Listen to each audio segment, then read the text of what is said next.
See this? This is the barrel man. Hey, get it. Put it sideways.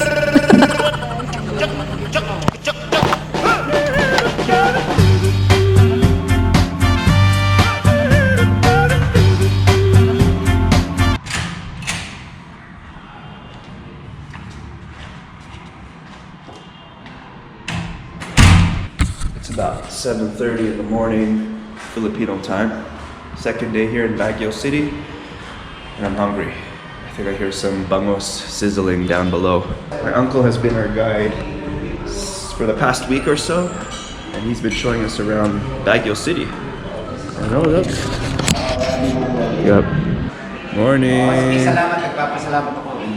Morning. There we go. There's my fried bangos, rice, and of course my runny egg.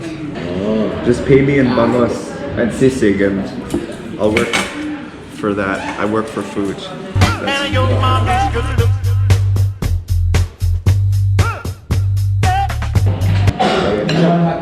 Oh, look at that.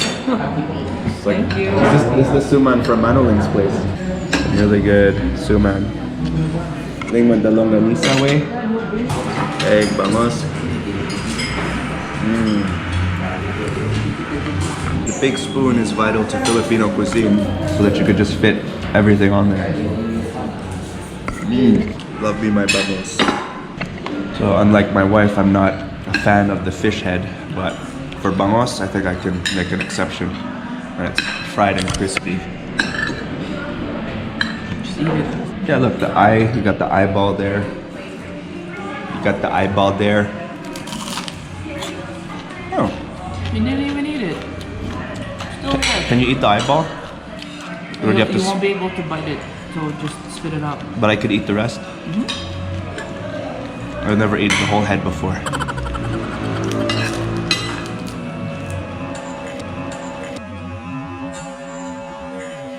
That ball, spit it out. Oh, come on.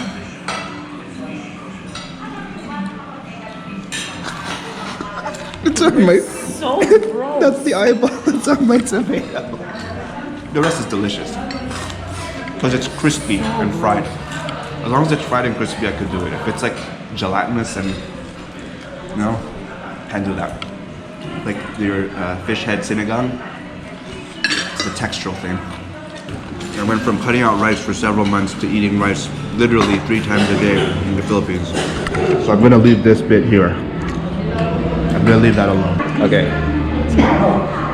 Gotta go.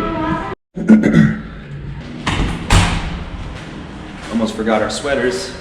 In the Philippines, it's not second nature anymore to leave the house with a sweater or something to keep you warm. Typically, I'll walk out with just t-shirt and shorts because it's so bloody hot here. In Baguio, it's a different story. Good to go. Ready to go. Ready to get the day started. All right. So we got some chicharrones here. We are at the church. Babes Chicharron. We're gonna give this to the sisters, Dominican sisters. Assumption. Some Assumption sisters, not the Carmelite sisters or caramelized. The caramelized sisters. Blasphemy. I'm sorry. Forgive me. Forgive me. Dad. Amazing. Bye. Bye. Thank you. So we just finished our mass with the Assumption sisters. They showed us around. It was beautiful. The last time I been there is our apartment. A long time ago. Now we're enjoying some suman on the way to the Cordillera Museum. We're at the Museo Cordillera. This is the first ethnographic museum in northern Philippines that was ever created. This place is really good for people that are interested in history and culture, and learning about their Cordillera people. They're doing some weaving here, traditional weaving. All those weaves that we've used in our folk dances were created by means of traditional method. It's just impressive, man. These are skills that I need to learn. It's just wonderful. The intricacies of the fabrics and choices of colors. When you see the fabrics that are used and the colors, you know exactly what region we're talking about, right?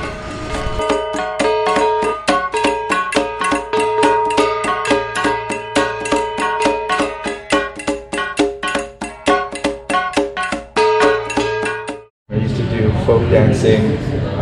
We had to learn how to tie a loincloth. The traditional basic garment of the Cordillera people.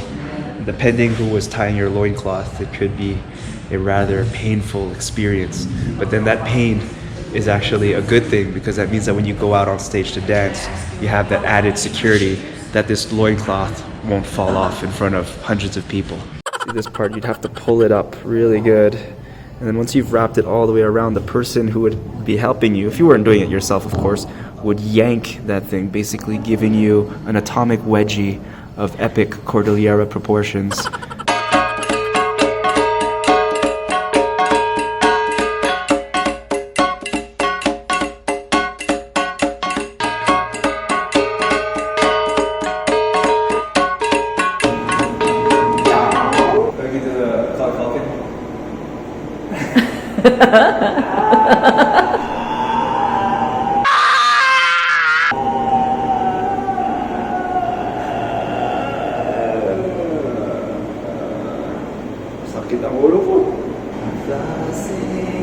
Your bahag isn't connected to the waistband.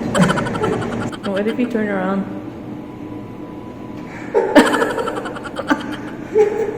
See that? That's all pok-pok, huh? They use the pok-pok method. You know how painful that is? There you go. That's it. You feel it going inside.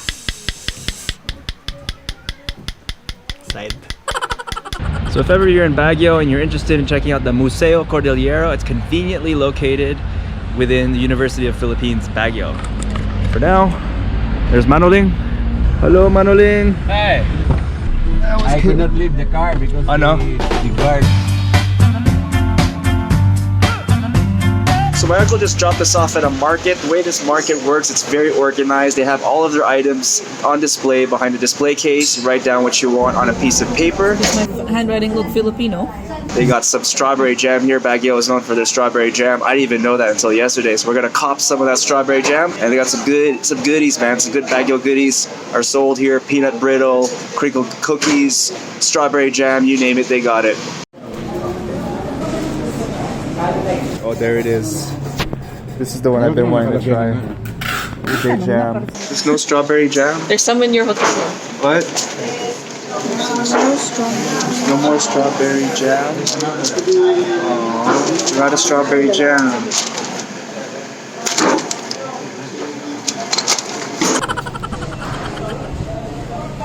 Oh, excited? You got your goodies? There's no strawberry jam. There's no strawberry jam?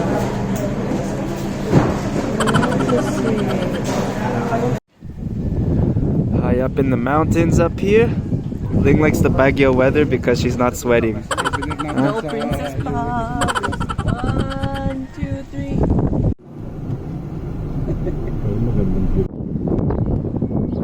It's really peaceful up here in Baguio. It's quieter than Manila. There's no honking cars, no people yelling, there's no pollution. It's not so hot and sticky. It's nice and cool. It's quite beautiful up here. Wouldn't you agree? Right? You feel the same way too? Is that why you're here? He must agree with me.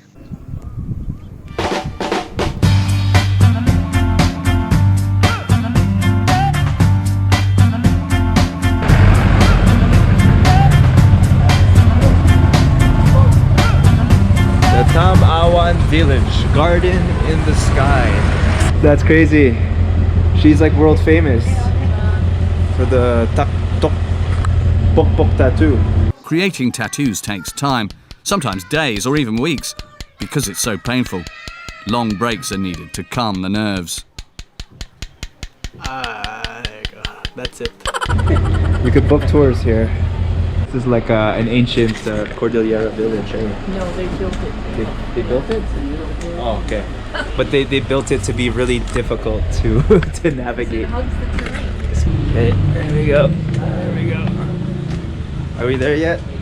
Or we just started? So, this one naman po is a typical Ifugao house. Ifugao naman po siya. The one that you saw earlier is a Kalinga typical house po. So, you can see the difference. The foundation is higher than the typical Kalinga house po. Oh, it looks so cozy up there. Oh, there's another hut. There's another hut up there. Don't forget to breathe. Don't forget to breathe. In through the nose, out through the mouth. Want to write write your name there? It's graffiti. Huh? It's graffiti. I have a pen here. Sleep. How many more houses? Wala na pong house. View deck na lang po. View deck. Yes. All right, one more level. Gotta let the seniors catch their breath first. And take a Now break. the chicken is gone. The pen.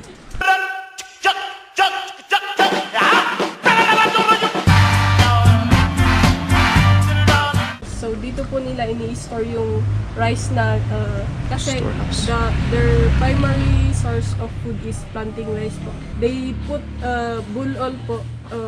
Ito po yung mga station para maiwasan yung pagkain ng mga rats dun sa rice na inaani ng mga If you pull the string, hindi ko po alam. do you want to pull it, Manoling? See what happens. Maybe the bulul will come to life. So hush, pretty baby.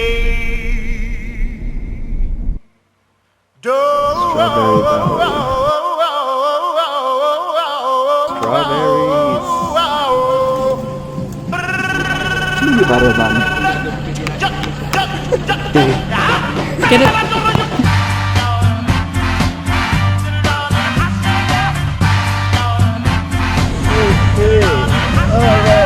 Alright, next stop, Baguio Museum.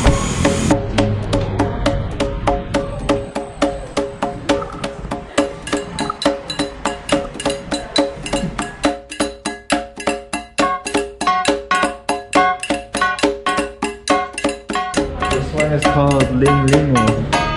Look at these guys, man. The rich sound.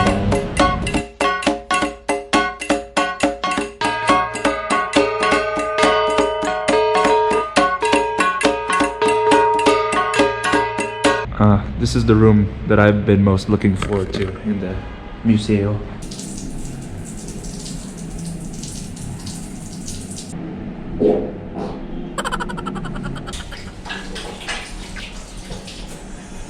Okay, back to the Bontoks.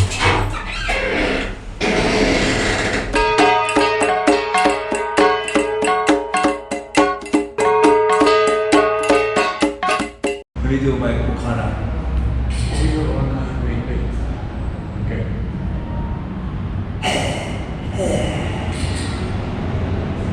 My tummy is getting tired.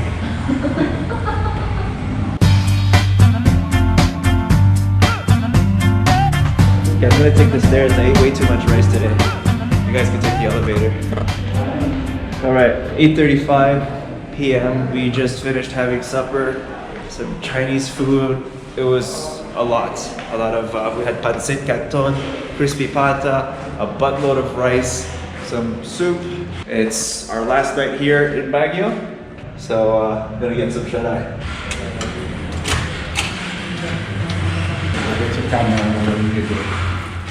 What time are you leaving? 8:30. Is that a time lapse? Thanks for watching. Don't forget to like and subscribe.